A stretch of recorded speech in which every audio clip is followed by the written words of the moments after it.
name is Karim Sadak, and I'm a pediatric oncologist at the University of Minnesota at the Masonic Children's Hospital and the Masonic Cancer Center. And my role at the University of Minnesota is the director of the Childhood Cancer Survivor Program. We spend a lot of time talking about, taking care of, and trying to improve the lives of childhood cancer survivors. So with great excitement, I want to introduce 4 special guests today. I'm going to ask everyone to go around and tell us their name, how old they are, how old they were or their child was when they were diagnosed with cancer, and if you remember what the diagnosis was. My name is Ted Sibley. I am 39 years old, and I was diagnosed at the age of 13. I was treated for choriocarcinoma, and our name for that is germ cell cancer. I'm traumatized, and I'm 14, and when I was diagnosed, I was like 6 weeks, and that's what I can pretty much remember. So I'm Anna Shatinsky, and I'm 38. I was diagnosed with osteosarcoma when I was 16. I'm Christy Westrom, the mother of a childhood cancer survivor. My son is Liam. He is 8 years old now, and his diagnosis was T-cell acute lymphoblastic leukemia. And he was diagnosed when he was 5 years old.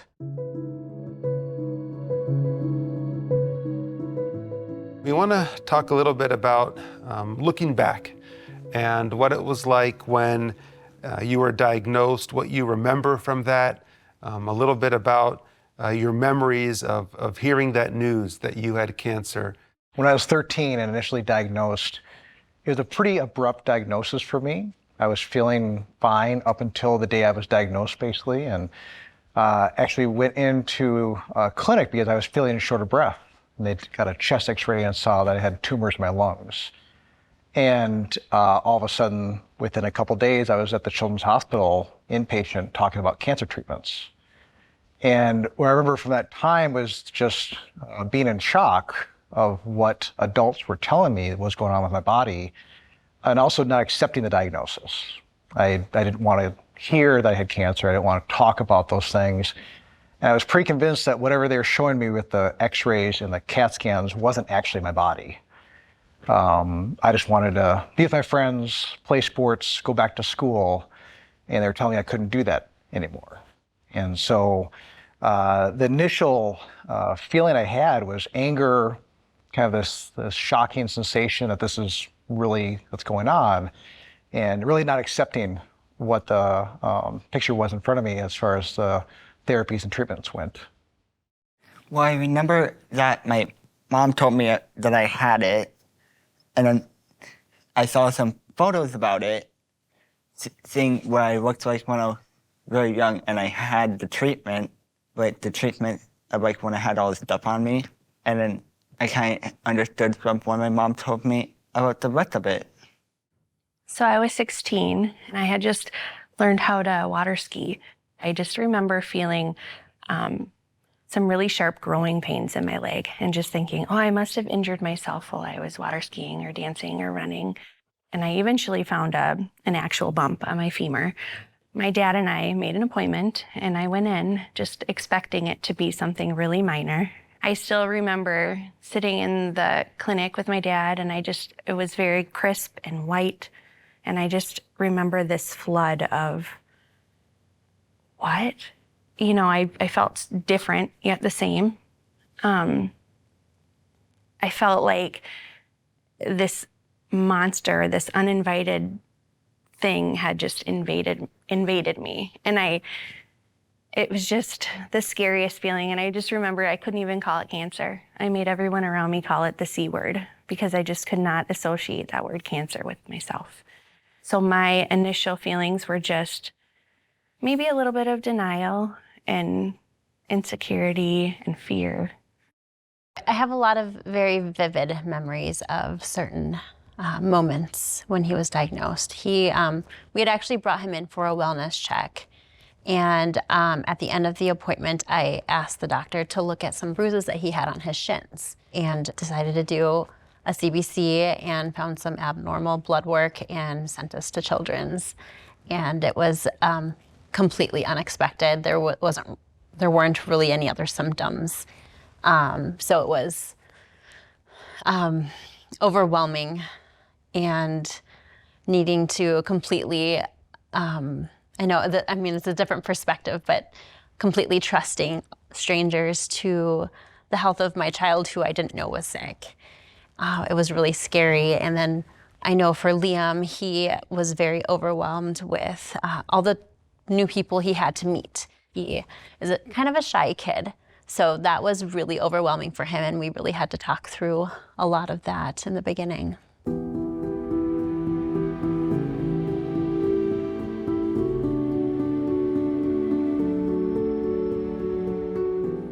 Next, we're going to talk a little more specific about what your treatments were, what the side effects were, what your memories are of those. So my main treatment was chemotherapy. I had cisplatin for my chemotherapy agent. And I had a couple of debulking surgeries as well. They went in and tried to remove the main tumors. But in between those surgeries, it was chemotherapy. And when I went through chemotherapy, it's before Zofran and anti-nausea medication. And so from my experience, most of that year was spent in the hospital just vomiting because the chemotherapy just made you vomit. And so I didn't really eat for that period of time. All my nutrition was through TPNs or lipids infusions. And so I remember just losing a lot of weight, a lot of muscle, a lot of coordination and balance. When I was finished treatment, a lot of my therapy was just trying to rehab my body and trying to learn how to walk and function and move around and not having the nerve sensations to actually hold objects and those things too. So there's a lot of kind of long-term effects that occurred just from that year of me being in the hospital. I remember while seeing an image of the actual tumor from a photo that my dad had on his phone. I saw an actual image, and then later we realized that I actually fainted from seeing that image. So then my parents helped me get back to being normal after fainting. And then the image I remember seeing from a picture is like a tube going from me to a machine that like do something with the blood and like synchronize it and get it back to how the blood that should be in me be like. I remember seeing that image too. And then when I saw that, I looked at my own face just because I was I just literally realized how much I was probably crying about it. Like now, I'm some less control over this arm, but still a lot of control. It's just like a little off. And my right eye actually twitched. And then it gave me a type of seizure I had before, but now it just gave me episodes that actually make me like paralyzed and all that now. And the last seizures, I just like go out of control. So mine was an actual tumor in my left femur. And so I started with 3 months of chemo, I think, to stop the growth or stop any growth anywhere else in my body. And then I actually had a femur, knee, and part of my tibia replaced. So they took out all of the bone plus my knee, and I have actually a metal prosthesis now internally. So they were able to save my leg, which is awesome because of where the tumor was located. And then once I healed from that, then I had 7 more months of chemotherapy. So I had the same cisplatin, which is what made me the most sick, I think. A lot of vomiting with that one.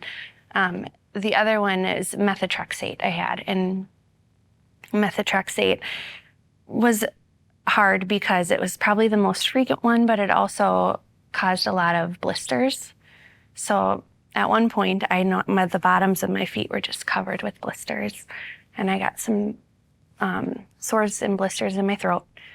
And so that is probably the most vivid memory that I have. The most painful memory that I have was, not being able to really eat or drink anything and having to deal with the pain of that. So when he was first diagnosed, they got him in right away and started chemotherapy within a week, and his entire treatment plan was chemotherapy. The first year of therapy was very intense with a lot of different chemos, and most of them caused him to be completely immunocompromised, where his ANC was extremely low and he was not able to leave the house or go to school or things like that. So the entire first year was kind of like that. Immediate side effects would be the nausea and extreme fatigue. And he actually had a pretty severe peripheral neuropathy due to mainly one of the chemotherapies, where the strength of his ankles were very weak, and he lost some feeling in the tips of his fingers and toes. I think his legs in general were just a little more tense, where he didn't have the movement that was supposed to be there. And even out of treatment right now, he is still kind of dealing with the after effects of the neuropathy and strengthening his ankles. He is being evaluated for a neuropsychology and checking some of those functions. We are seeing some difficulties with executive functioning right now. He's a very intelligent kid, but we're seeing some of those planning and time management and those kinds of things. It's not clicking for him, and it's a pretty common thing to deal with afterwards.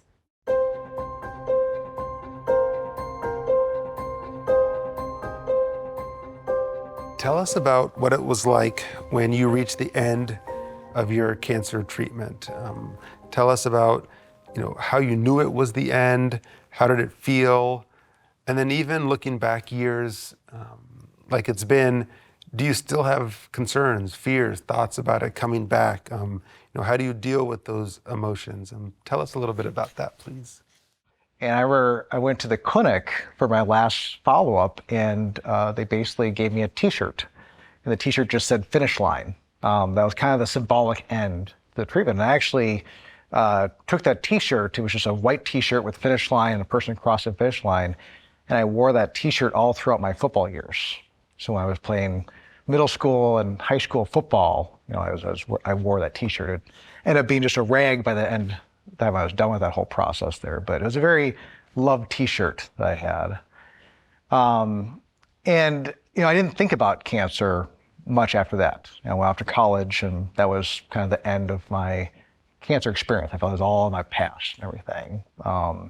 Eventually, I learned that there are things you can't ignore. There's things that will always be a part of you and a part of your story. That's that process. And every now and then I do wonder if some pain I have in my back or some nausea sensation or something that could be a tumor. I know there's always that risk that's always going to be there. It's the back of your mind. I don't live my life thinking about it all the time. But one of the ways that I deal with that is that if I ever am worried that I have a recurrence of my cancer, the odd thing about it was that this cancer produced HCG hormone, the pregnancy hormone. And so I have on more than one occasion bought a pregnancy test just to check to see if there's any recurrence of the tumor. And it's something that I've done a handful of times just to make myself either feel better or eat less of my worries. But it works. It makes me feel better if I can just check. It became my life. Going to the hospital and this regimen of chemo became my life, and everything was out of our control. And that was something that was very controlled. Like, we knew that this week we were scheduled to go in for methotrexate. The next week we were scheduled to go in for ifosfamide or whatever the next one was. And so that linear,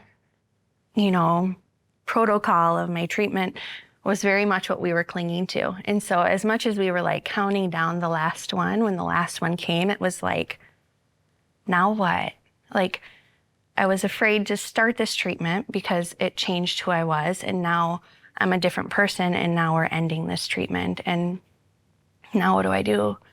I felt happy and relieved and thankful, but I also felt really scared again but in a different way. Like, where do I go from here? And I remember my mom and I getting in the car and just crying. Like, do we just like go home and order pizza? Like, what do we do? This is so strange, you know? And so yeah, it was a mix of a lot of different emotions, and a lot of them were complete opposite emotions, just kind of colliding. It was a very, very strange experience to end treatment. I do have a lot of fears. Every time I have a lump or a pain or anything, I've really had to learn to advocate for myself and to go in and to really explain it and to tell my story again and to tell my history. And I found that when I do share my history with cancer, that doctors take it very seriously. And so they do take that next step of doing a scan or something like that, which I'm thankful for. But it's something that I do really wrestle with every day, honestly, is that anxiety of, you know I'm not invincible anymore. I know my future isn't promised to me. And now that I have a child, it's my worry for her. And every bump I see on her, now it's a struggle, constant struggle. So Liam was actually supposed to be done with treatment in September of this year. And based on some recent research and data collection and comparing to another type of leukemia, they had concluded that the last year of therapy was maybe more unnecessarily harmful than it was helpful. So we went into an appointment and we discussed it, and they said, okay, well, today can be the last day if you'd like. And so we had a countdown. And then it ended up being sooner. And it was, and then also with the pandemic going on right now, we really haven't had a good celebration. So I feel like right now it hasn't been good closure yet. Maybe once we are able to get together with people and celebrate it, then it'll feel more real. But so far he's gone in every month for a CBC, and now this will be our longest time not going in for 2 months, which is scary because now that he's not taking any medications, any chemotherapies, it's scary. It's scary. Like it was this, I don't know, it's a lot. It's like the farther you go from ending, the more scary it's been thus far. Yeah. And I received his roadmap for all of his after treatment follow-ups, and it goes through his senior year of high school, it's overwhelming, but yeah.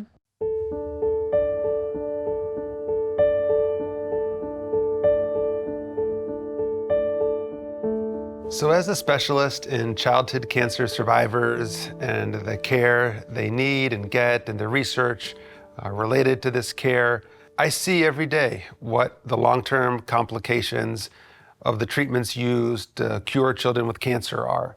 And we know, the statistics show, a majority of children who survive cancer will have at least one long-term complication from their treatments, and many will have several or multiple late effects or long-term complications from their treatments. And so now we're going to talk a little bit about that, and we'll start with you, Ted. And if you could share with us what the long-term complications of your treatments are, how you deal with those, how others could help with dealing with those, family, friends, and then what are some of the late effects that are invisible to others, that people would never know or have any clue, but you're dealing with them as we speak. Go ahead. So the long-term effects, when I think about them, there are certain ones that I was told about right away. High blood pressure is one of them, so I take medication for that every day. I always have tinnitus. I always have ringing in my ears, so conversations in crowded rooms or kind of outdoor spaces can be challenging. There's still some lingering peripheral neuropathy. I still have some issues with that, but that's gotten better with time. And so, but all those things are things that you wouldn't see if you just look at me. You can't tell if someone has high blood pressure, that they have neuropathy issues or those type of things that are there. The one that's impacted my life the most, I would say, is the one I didn't even think about having, which was the infertility process. When I moved away from going to routine checkups and CAT scans and got the T-shirt that said I was done with things, I put cancer away, and that was the end of it. So I didn't really think about it, and it wasn't an issue I had to deal with aside from taking blood pressure medications. That's it. And so when my wife and I were ready to start a family, this was a big blow to us that I wasn't prepared for at all. And it felt similar to when I was diagnosed with cancer. I couldn't believe this was coming back and that the cancer was still having these lingering ripple effects that were down the line, everything that was down there too. And so similar to being diagnosed with cancer, the infertility diagnosis was this denial and anger and resentment, and had to go through the same feelings and emotions, only this time it's myself and my wife that were dealing with this type of issue that was there. And I think the biggest thing for families and friends to know about is just the fact that, we have a period of our time that was kind of our cancer treatment and our therapy, and people knew that you were going through that. And once you're done, kind of like what I did, you put it in your past. But there are these things that come up, these things that will kind of come out of nowhere sometimes that you don't expect to deal with. And those type of things can trigger those emotions and feelings that you had even back when you were first diagnosed. And you do need people to help you through that, because if you try to keep it by yourself, it's not going to work out well for you. But having family and friends who could just help you with those process or help you just talk about it is incredibly beneficial. About the seizures that I had long ago, that's been one thing that started after the treatment. And then I needed medications, then I needed a lot of pills, and then comes the non-epileptic seizures, which is the ones I'm having now, which is making me, again, having seizures, but more controllable and stuff. And the meds are also trying to help with that. What's it like taking pills every day like that? Are you used to it? Now I am, since I'm used to taking like a lot of pills at once in the morning. And then in the afternoon, I just need to take 2. But then at the end, I need to take a little more than 2, but probably at least like 2 pills less than the morning one. Was it hard ever, or do you remember in the beginning, was it hard to take so many pills? At first, when I had to take a lot, it was somewhat hard. One time I had to take them all one at a time, and now I'm able to just get it in my mouth at once. Sound like a pro now. Great. And tell us a little bit about the long-term complications or late effects that you've experienced, and what has been helpful for you to overcome them and deal with them. My knee replacement, femur replacement is not, completely permanent. I've had one follow-up surgery since to have some of the parts replaced and things, which is also a pretty hard surgery with a longer recovery time. I think I was out of work for about a month for it, and kind of, again, started that process of learning to walk again and adjusting to it. And then I've had some hearing loss, which is mostly evident in large groups with a lot of background noise. Sometimes I have a hard time deciphering different sounds and things like that. And then I have some heart issues as well, that I'm followed by a cardiologist now, which I just started seeing him around the time that I became pregnant with my daughter. Infertility was always a fear of mine as well. That's something that was addressed when I started chemo, and they even talked about the process of saving eggs and things like that. But at that time I was so young, and I didn't pursue that. And so when I finished treatment, that was always in the back of my mind, is will I be able to have babies, And my husband and I were blessed with a beautiful little girl 3 years ago. So we are very thankful. But the heart issues came up a lot during pregnancy, and I was followed very, very closely by a cardiologist, and my heart function decreased some.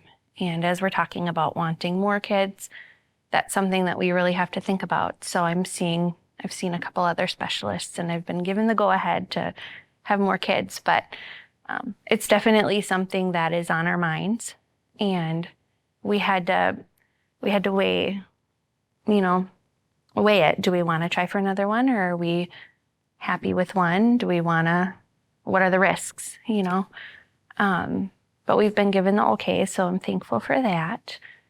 I think the biggest thing for me is probably maybe anxiety, honestly. And that's something that is internal, of course, but just that worry of the future and, another diagnosis, or, like I said earlier, diagnosis for my daughter or my family member. I was going to ask you, when you had your daughter, that kind of invisible late effect, things like the anxious feelings, did that get amplified, or was it less so, or transferred to her? How hard was that process? Yeah, for sure. It's no longer me that I have to worry about anymore. And I want to be around for her. And it definitely adds another dimension of I need to be here. And there was a point when she was about 1 that I went through some serious anxiety, and I really thought, what if something happens to me? What will she do? But working through that, but it's definitely a process of finding the right people to support you and talking to friends and family. I think with this experience in general, I think our perspective has changed completely on how to deal with crises. And there are so many different things that could happen.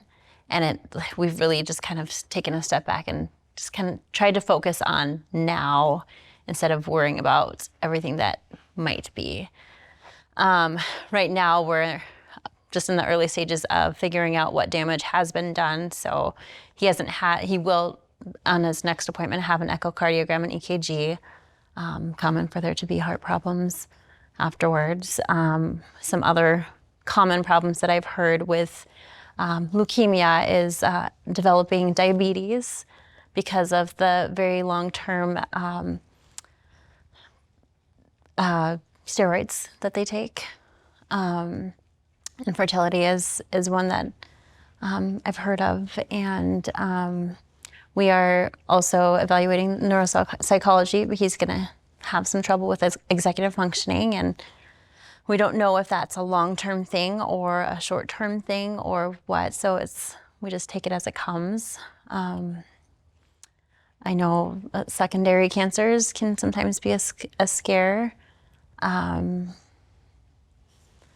It's a lot, and I think just our perspective has changed, and in the beginning it was really hard to adjust to that because we really had to be in the now to do each day. Each day was so different with each therapy, and that's, I guess, how we take it.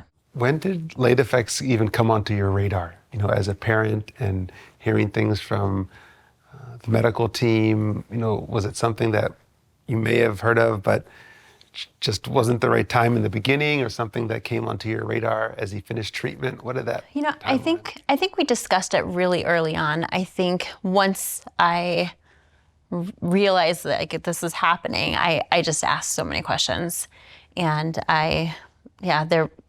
it was a conversation that happened on pretty early on. And there are a lot of peer support groups that I'm a part of, and we do talk about some of these issues that come up, and just very aware of what can happen. And I think, and I don't know if you guys experience this too, but we live life more purposefully, and our days are filled of more life than they were before diagnosis, doing more things together, and that's pretty special. Yeah, you got to refocus. And sometimes, I feel like I lose some of that because life gets busy. And you start making plans, and you start having goals that you're going to work towards and get on there. And then you're reminded, I should actually take time with my kids and my family and do these things that are more beneficial just to be and exist rather than drive towards this, other thing. The parental experience is so different in many ways than the survivor experience I've seen, but both are journeys, like whether you're an adolescent or young adult and been cured for years and, it's out of sight, out of mind, and you're moving on to something, or the parent who might always have that fear or memory of something and waiting for the next shoe to drop. But for everyone, there's like this evolution or change across the journey, which is invisible. Even your doctors or your closest loved ones or families sometimes don't see that. But it's a very real part of the journey. I got life insurance a number of years ago. And when my parents found out that I was applying for life insurance, I got probably 20 phone calls because they figured I must have had some kind of complication or the cancer came back. And I had to tell them, like, no, I'm just applying for life insurance as adults do. And this is just, the normal thing we're doing there, but it triggered for them, like that's a memory that kind of came back for them, that there's a panic and a worry and anxiety that, they still have too. I was thinking about, just as we're talking, I was thinking about, I was diagnosed when I was 16 and finished chemo at 17, and now I'm 38. And so half of my life I've lived as a cancer survivor. And I think about, like, not to go down in the dumps, but I do think about a lot of the kids that don't survive. And I think about, what if I hadn't survived? This portion of my life wouldn't exist. My daughter wouldn't exist. I talk with my nieces and nephews about my experience, and they're like, I can't imagine not knowing you, Auntie. And I just am so thankful, but I'm also so sad for the kids that don't survive, because what could their life have been? That's a big part about the research that needs to happen, is how to be a partner with a survivor and their family as these needs change over time across the lifespan of different phases of life. There still are opportunities to help and make a difference. And it's of course absolutely critical to first find cures, right? And get to that point. But that's not where our job ends, right? There's this whole rest of the life where there's so many opportunities to make a difference with quality of life. And that's a big focus of my research and of a lot of research. Like, everyone has an opportunity to do something. Yes, that's an important gift. Absolutely. And if I wouldn't have survived that, because my parents not paying something and having the money to pay the thing, I wouldn't have my friends I have right now, because I wouldn't have exist. Yeah. I wouldn't have the friends that I have right now. Yeah, that's really important. That's a big deal, right? Yeah. And they wouldn't have you, Yeah. which is also really hard to imagine. And if I didn't exist, my parents would be stuck with a daughter, and that's it. Tell us how you feel. Tell us how you feel about your sister, Connor. What would you bring to my sister? And a sense of humor too.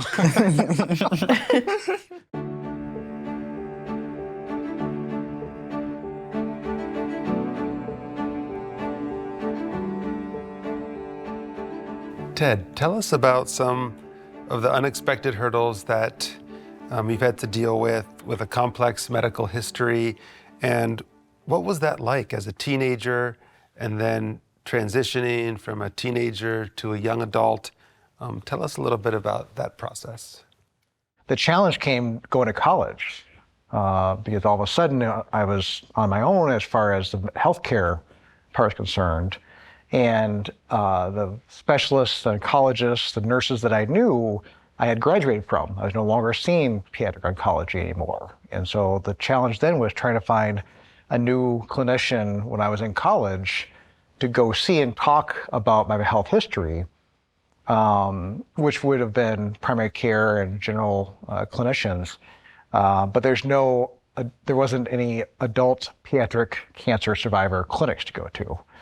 And so trying to kind of mix those two together and still trying to figure out how to manage a healthcare world was actually pretty overwhelming. And so I didn't go. After I graduated from my clinic with the oncology service, I just didn't go to the clinic for the next 3 to 5 years.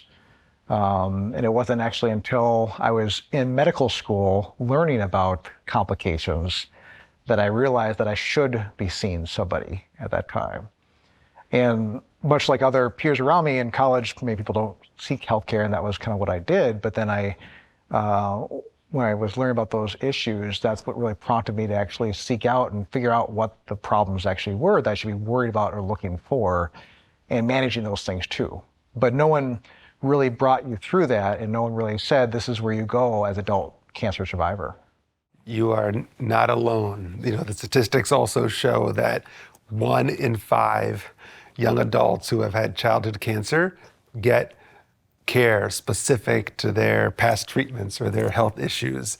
That is a real challenge in our health system and the care that we deliver that a lot of research needs to be devoted to. My story is very similar.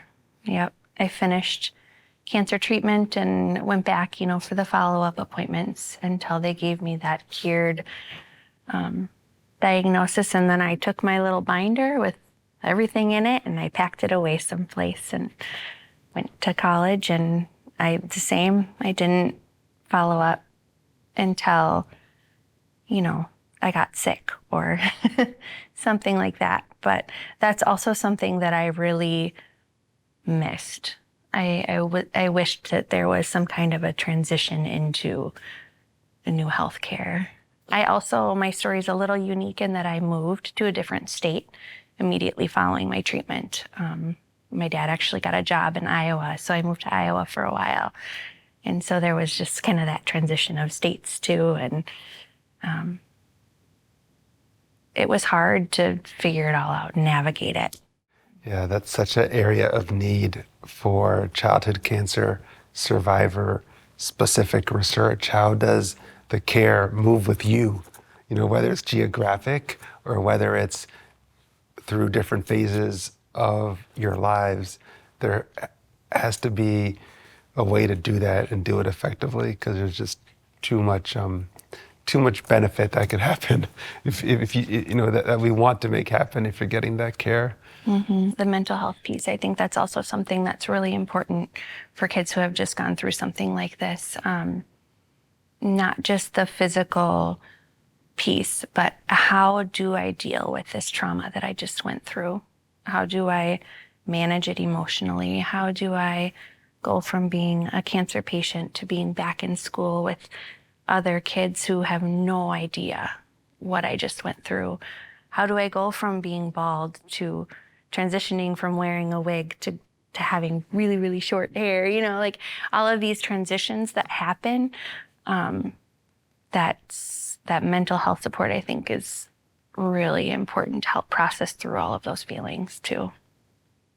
Connor, tell us a little bit about what are some of the things that are maybe harder for you to do or get done than your friends or classmates. What kind of things are like that for you? Probably mostly when we have a specific goal work to do, and then they have it done easily, and then I just also have an episode and take times off that work. So then I have to take the rest of the a different hour, like study hall or something, to do that work because of the episode making me not able to. Tell us more about what those episodes or seizures are like. What do they look like? How do you feel when they happen? Tell us about that. When I have an episode, I'm basically paralyzed. I'm stuck walking in one direction. I can still see and hear everyone. It's just, the episode's just making me not able to do anything until it goes away. How long do they last? Just like a few seconds. And how often do they happen? Depends on what my emotion is. Like if I stay happy and anxious and sad, I might have an episode. It's just many emotions happening at once.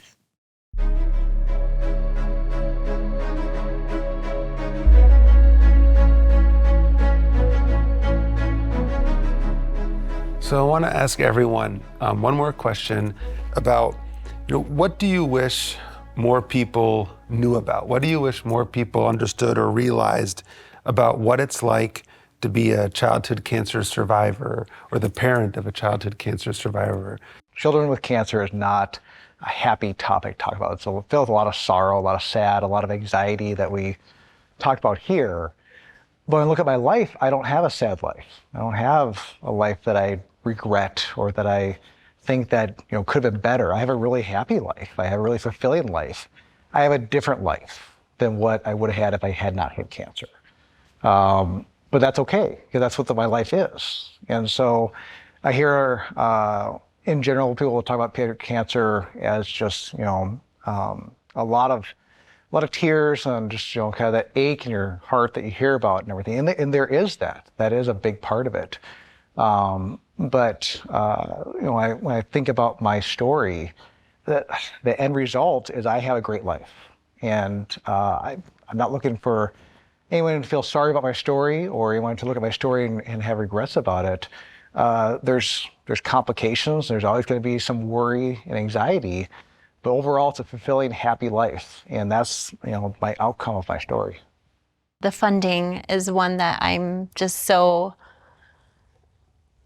astonished by it. There's virtually no funding, and there's so many different kinds of childhood cancers.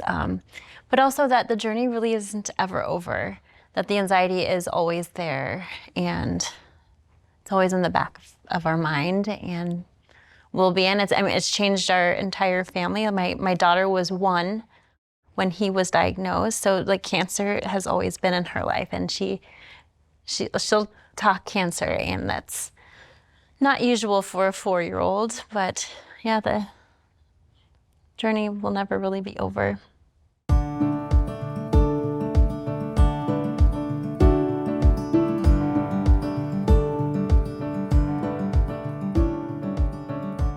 What would you tell your younger self on the day you were diagnosed with cancer?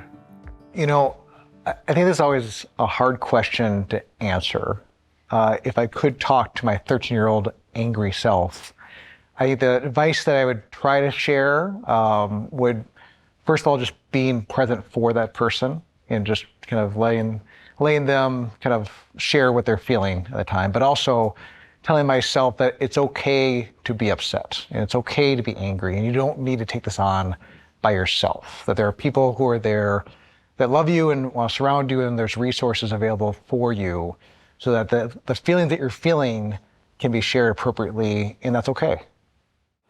Connor, looking back at the pictures and what you've heard about when you were diagnosed, what would you tell yourself on the day you were diagnosed with cancer? What would you tell a baby if they could understand and hear what you were telling them on the day they were diagnosed with cancer?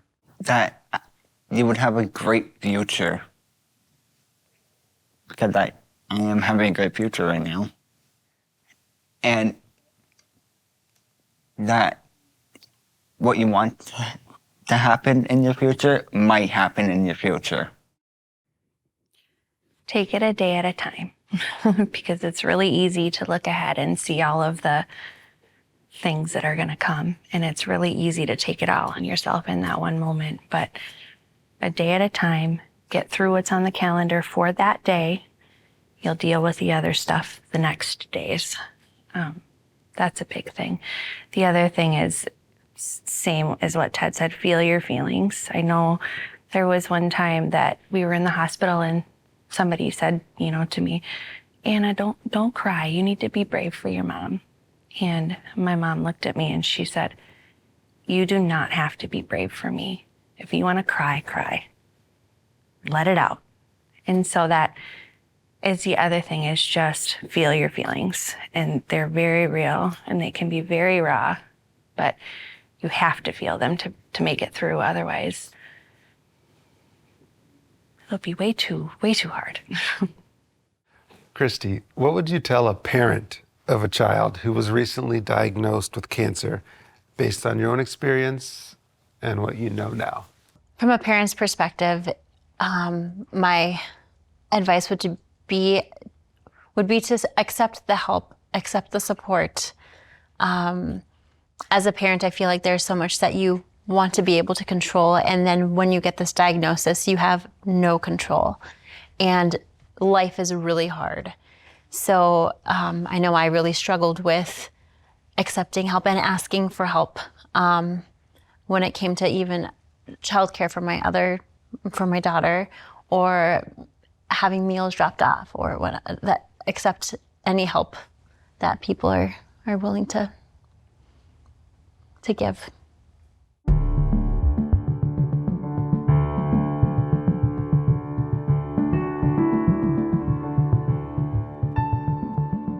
What can people watching this do to help further Children's Cancer Research Fund's goal to make survivorship easier?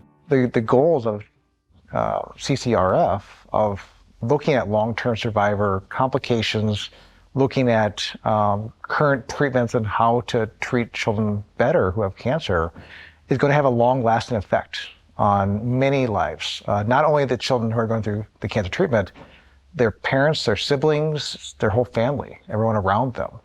And when you're looking at treating the child with the cancer, you're missing the bigger picture, that you're actually treating a whole family system and everyone else around them for the rest of their life. I think with my story in general, I think having that transition period when I was going to college and trying to figure out what my history was as far as what I was supposed to be doing, I eventually had to ask for my records from the Children's Hospital and try to read through the paperwork myself to really understand what medication I got, what surgeries I had. So one of the biggest things that I think about when it comes to survivorship and trying to go into adult life is having an understanding of what happened, what happened to me. So much of what I did was following my parents' lead and letting them take care of all the details, that then when it came time for me to take care of my details, I didn't know the details. And I didn't know who I could ask or where to go to. And so having a childhood cancer survivor clinic and long-term follow-up program with research would be so important, because there's nothing at the time I was going through that would have helped me, because there was no one to look to. In this day and age, with the technology and the electronic tools that we have, what would have been helpful at that time in your life as a college student to be more connected to your medical history, your treatment? What would have been on hand, easy, and just a tool for you to have? Well, I think part of the challenge was that I had to request paper records that were on microfiche, and trying to read through those and decipher the language and the writing that was on there. So certainly electronic medical records nowadays would have a great benefit that you can actually see the words and actually can open up a MyChart account that's on there. But also, I think having someone who is there I could go to, a physical person, whether it be at a clinic or a virtual visit, or someone could just follow up with. We have so much technology advances right now that make healthcare easier for access. Those tools have been great to have. Connor, what can people watching this do to help further Children's Cancer Research Fund's goal to make survivorship easier? If by helping each other out and make everyone feel confident in each other and have sympathy for each other, and doing teamwork and trust the ones that they're going to talk to. That's great advice. Thank you. Anna. Donate. And really listening to stories and just continuing to give us an outlet to talk, to share about our experiences and to share about the things that are hard now. And to hopefully, put more research into creating treatments that minimize long-term effects. It's definitely that transitional piece between surviving cancer and becoming an adult. Some contact place or The my chart. That would have been awesome. Just something that can follow you, where everything can be in one spot. Donations are very important, especially when looking at the federal funding that does go to childhood cancer research. It's so important to donate to organizations like this that are really putting in a lot of work. Making it more okay to talk about this taboo subject of childhood cancer because so many people are so afraid to talk about it.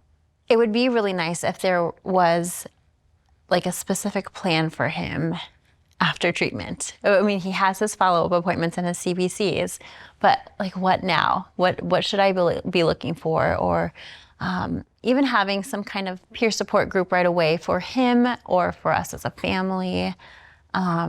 Just have that as an automatic thing, because I feel like I'm more lost now than I was when I saw the specific roadmap and what medications were coming next. And now it's just, I feel like I'm just like hope for the best, and yeah, no one's holding my hand anymore, and that's hard.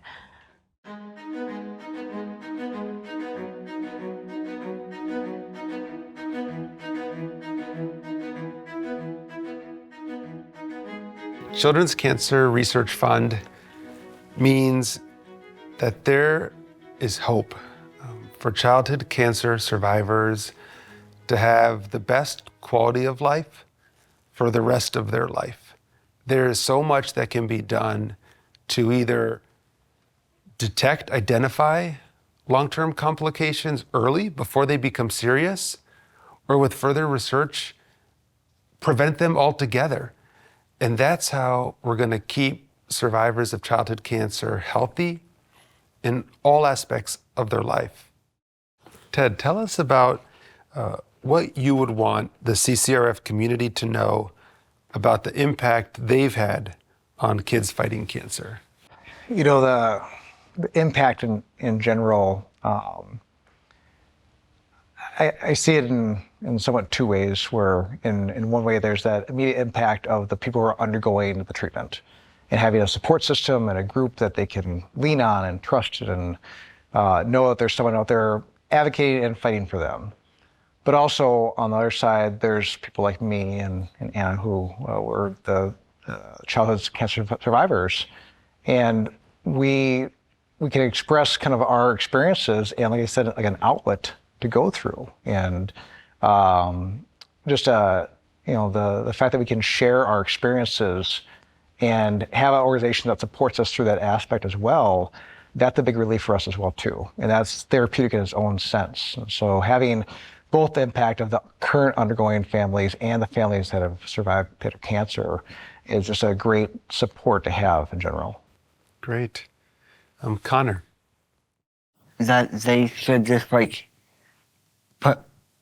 probably focus on their work more, and because they're doing good so far, they should probably just like keep that up and keep working and letting everyone send money to the researchers to figure this out and what's like the true way to get rid of it, like in just a bit, so the survivors don't have to actually feel and see that actually happening to kids that's having the cancer.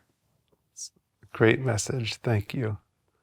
Children's Cancer Research Fund, to me and everybody that I've been involved with, the people are very passionate about what they're doing and very sincere about what they're doing. And that has made a really lasting impression on me, because I feel like if I share my story and I advocate for people to donate, I know that those donations, I can feel confident that those donations are going toward children's cancer research and toward making a difference. And that to me is that sincerity and honesty and just very genuine is really important to me. And I've just really been impressed with that as I've been working with CCRF. Research in general is, we saw the benefits of research during Liam's treatment, and right before he was diagnosed, protocols had been changed to increase survivorship by 10%. So a certain drug that he got. So the research there was just so important. And then him ending treatment early was research. And who knows what other damage he would have been done to his body if we continued the entirety of the treatment that was originally planned. And I mean, the research is just so important to know those things. And I know specifically Liam's main oncologist was just granted a fund to do some research on leukemia, on a specific type of leukemia, but it's just so important to continue that research.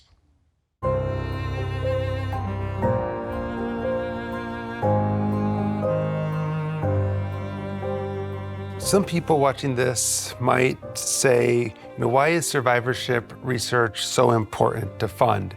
If a child survives cancer, haven't we done our job? Isn't that enough? What would you say to folks thinking that way or people posing that question? Yes, the child surviving cancer is important. And that is our goal. And that was my goal when I was undergoing the treatment that was there. But that child survives, and that child will have these effects of the treatment for the rest of their life. But we're still here. We still have questions, and we still have complications that we need to know how to deal with or prevent in the first place. There's so much potential for so many amazing things to happen in the world through these kids that are going through cancer right now. And that's why it's important, so that as they grow up and they get older, they're not held back. They do have so many things ahead of them, and with support can move forward and accomplish their goals, not be held back by their past.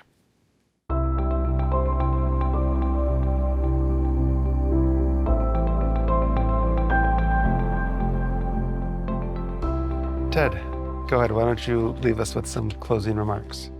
The message for my story, that when I share it or when I talk about things, I think about the fact that I really try to categorize cancer as my past. And I try to, put it in a box, put it on a shelf, put it away, and don't think about it. But the reality is you can't do that. Cancer is my history, it's part of my story. I tell people about my life. I do have questions about myself when I'm, turning 40. When I hit 50, do I live to 85? Those kind of questions are still there. And what is my life going to be like from the cancer history I had when I'm an old person? So, the research and the questions that CCRF is asking and trying to get the answers for, it's important to me.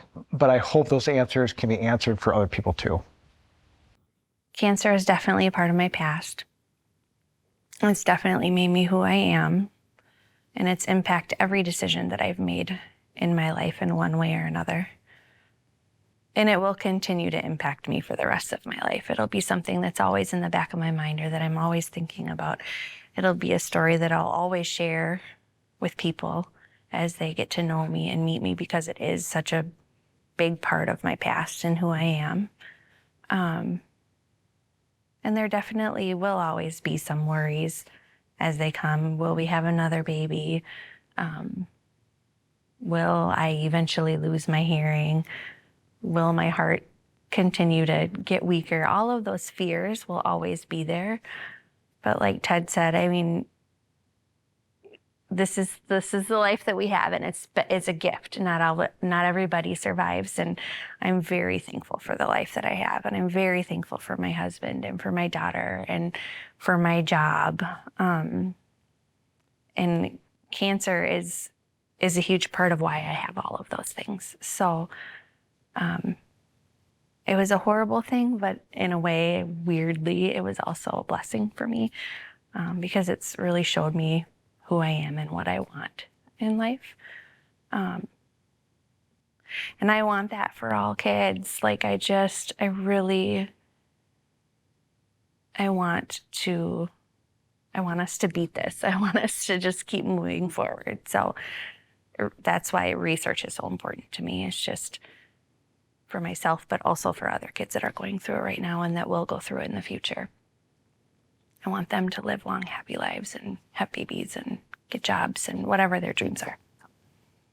I feel like kind of held back emotions a few times during this. In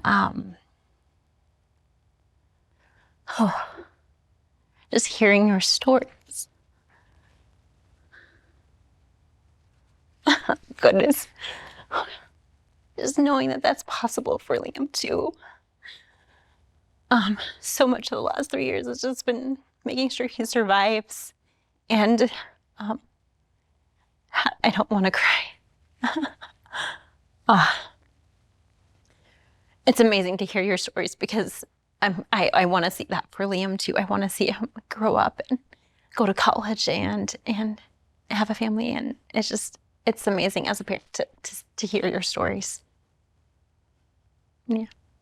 I'd like to thank all of you, Ted, Connor, Anna, and Christy, for just sharing your stories and really showing the difference that Children's Cancer Research Fund has been able to make over their years, decades, 40 years of existence, and also highlight the importance of how much is left to be done and how much more research is needed to find cures and to find cures with less long-term complications and to find ways to make sure that every survivor reaches their fullest potential, has the best quality of life possible.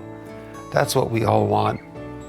And that's what can happen with the funds to support the research, to find the ways to do this, proven ways to do this that make the difference that we want for all children with cancer.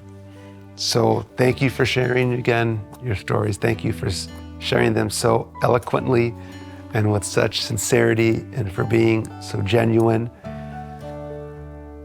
And we really have appreciated that. Thanks again.